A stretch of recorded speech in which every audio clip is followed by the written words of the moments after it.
সংখ্যালঘুদের নিরাপত্তায় সর্বোচ্চ ব্যবস্থা নেওয়া হবে জানালেন জেলা প্রশাসক।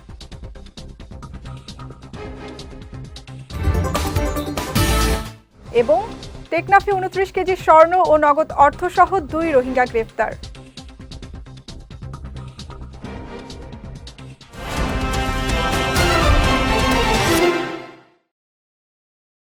আসসালামু আলাইকুম। বিএসআরএম চট্টগ্রাম সংবাদে আমন্ত্রণ জানাচ্ছি। আমি সঙ্গীতা শাহ। শুনছিলেন শিরোনাম, এবারে বিস্তারিত। চট্টগ্রামের সংখ্যালঘুদের নিরাপত্তায় সর্বোচ্চ ব্যবস্থা নেওয়া হবে বলে জানিয়েছেন চট্টগ্রাম জেলা প্রশাসক আবুল বাশার মোহাম্মদ ফখরুজ্জামান। গতকাল নগরীর সার্কিট হাউস সম্মেলন কক্ষে অনুষ্ঠিত বৈষম্য বিরোধী ছাত্র আন্দোলনের সমন্বয়কদের সঙ্গে মতবিনিময় সভায় তিনি এ কথা জানান। বলেন, নগরীতে সংখ্যালঘুদের ওপর যাতে কোনো দুষ্কৃতকারী হামলা চালাতে না পারে সেদিকে সর্বোচ্চ নজর রাখা হচ্ছে। এছাড়া নগরীর থানাগুলোতে স্বাভাবিক নিরাপত্তা নিশ্চিত করে পুলিশ সদস্যদের কর্মস্থলে ফিরিয়ে আনার ব্যবস্থা নেওয়া হচ্ছে বলেও জানান তিনি। সভায় বৈষম্য বিরোধী ছাত্র আন্দোলনের সমন্বয়ক খান তালাত মাহমুদ রাফি, চট্টগ্রাম জেলা প্রশাসনের অতিরিক্ত জেলা প্রশাসক রাকিব হাসান, অতিরিক্ত জেলা প্রশাসক মোহাম্মদ সাদিউর রহমান জাদিদ, অতিরিক্ত জেলা ম্যাজিস্ট্রেট AKM গোলাম মোর্শেদ খান সহ অনেকে উপস্থিত ছিলেন। টেকনাফে 29 কেজি স্বর্ণ ও নগদ টাকাসহ ইয়াহিয়া খান ও আনোয়ার সাদেক নামে 2 রোহিঙ্গাকে গ্রেফতার করেছে বিজিবি। সকালে সংবাদ বিজ্ঞপ্তিতে বিষয়টি নিশ্চিত করেছেন টেকনাফ ব্যাটালিয়ন 2 বিজিবির অধিনায়ক লেফটেন্যান্ট কর্নেল মোহাম্মদ মহিউদ্দিন আহমেদ। তিনি জানান, গতকাল নীলা বিউপির দায়িত্বপূর্ণ উত্তর ফুলের ডেল গ্রামে অভিযান চালিয়ে তাদের গ্রেফতার করা হয়। প্রাথমিক জিজ্ঞাসাবাদে গ্রেফতারকৃতরা স্বর্ণ পাচারের সঙ্গে জড়িত থাকার কথা স্বীকার করেছে বলে জানান তিনি।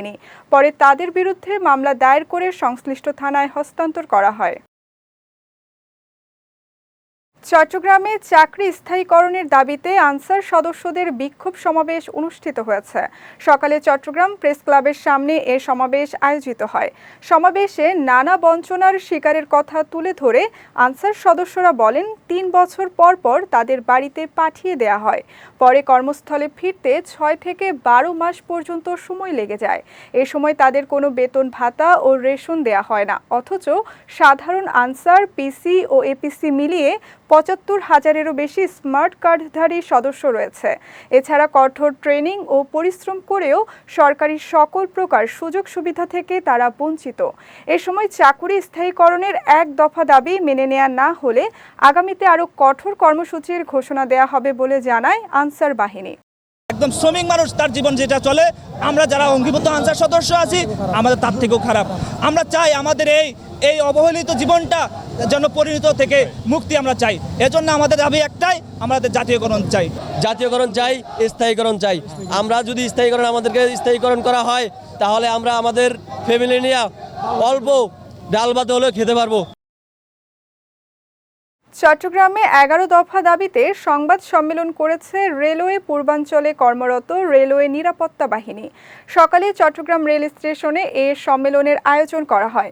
এ সময় সংবিধান অনুযায়ী রেলওয়ে নিরাপত্তা বাহিনীকে বেসামরিক শৃঙ্খলা বাহিনী হিসেবে মর্যাদা দেয়া, অন্যান্য বাহিনীর মতো রেশন ও ঝুঁকি ভাতা দেয়া, শূন্য পদের বিপরীতে জনবল নিয়োগ, ভোলাগঞ্জ সার্কেল সহ অন্যান্য ঝুঁকিপূর্ণ স্থান থেকে বাহিনীর সদস্যদের প্রত্যাহার, অতিরিক্ত কর্মঘণ্টার জন্য দ্বিগুণ ভাতা সহ 11 দফা দাবি জানানো হয়।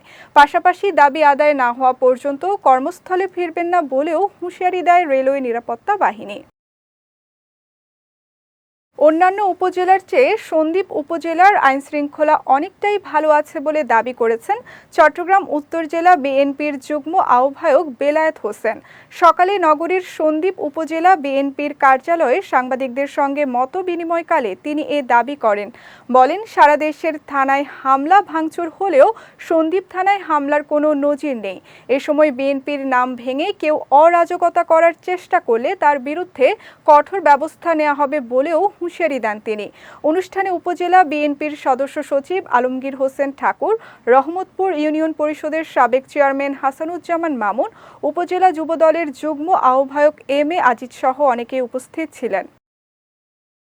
আমরা ওদেরকে সংখ্যালঘু মনে করি না, আমাদের দল এদেরকে সংখ্যালঘু মনে করে না। আমরা মনে করি 55,126 বর্গ মাইলে আমরা মুসলিম, হিন্দু, বৌদ্ধ, খ্রিস্টান আমরা একসাথে বসবাস করি। আমরা এদের পূজা পার্বণে যাই, এরাও আমাদের ঈদ উৎসবে এসে আমাদের সাথে শেয়ার করে।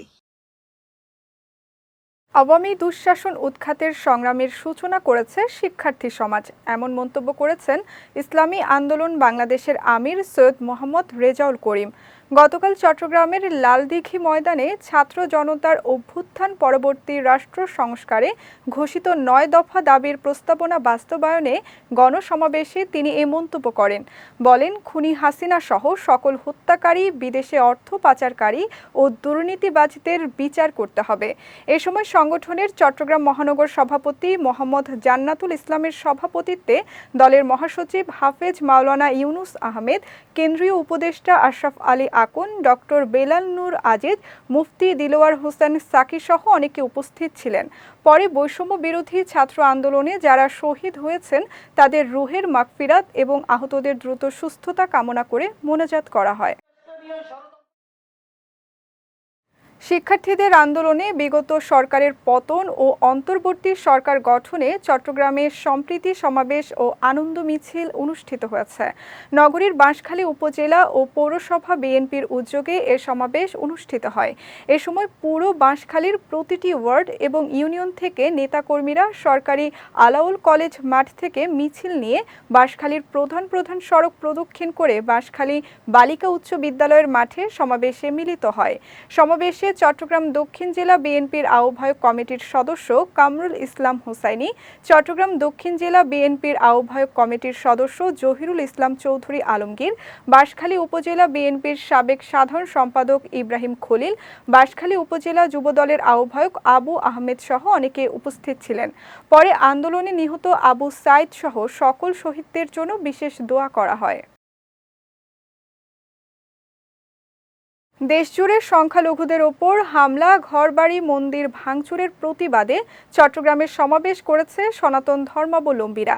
গতকাল নগরীর চেরাগী পাহাড় মোড় এলাকায় বাংলাদেশ হিন্দু জাগরণ মঞ্চে এই কর্মসূচির আয়োজন করা হয়।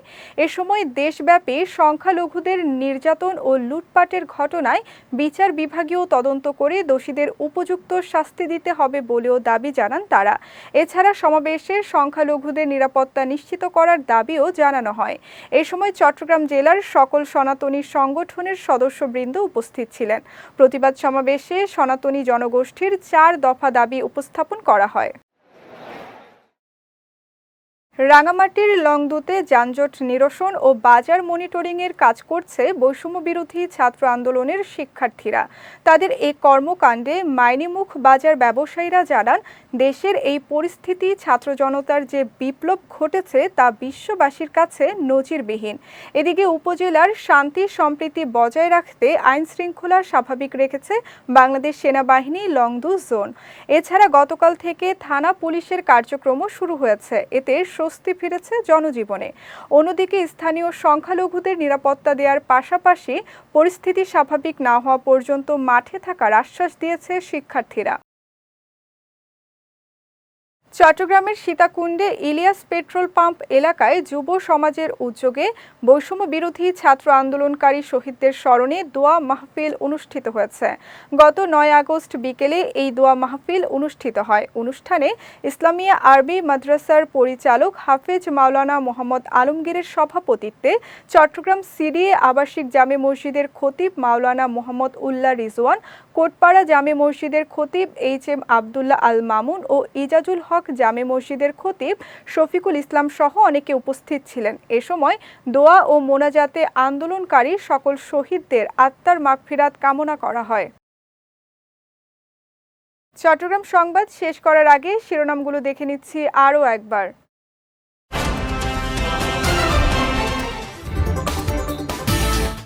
সংখ্যালঘুদের নিরাপত্তায় সর্বোচ্চ ব্যবস্থা নেওয়া হবে জানালেন জেলা প্রশাসক।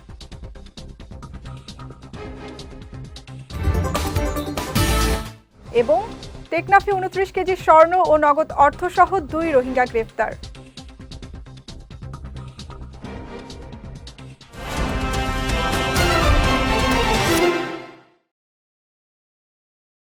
চট্টগ্রাম সংবাদ শেষে আজকের মতো আমি সঙ্গীতা শাহ আপনাদের কাছ থেকে বিদায় নিচ্ছি। রাত 9টায় আমাদের পরবর্তী বিজয় রাতের সংবাদ দেখার আমন্ত্রণ রইল। এছাড়াও আজকের চট্টগ্রাম সংবাদের ভিডিও দেখতে পারেন আমাদের ইউটিউব এবং ফেসবুক পেজে। আমাদের ইউটিউব হলো youtube.com/bijytvofficial এবং আমাদের ফেসবুক পেজ হলো facebook.com/bijytvlimited। এতক্ষণ সঙ্গে থাকার জন্য ধন্যবাদ সবাইকে।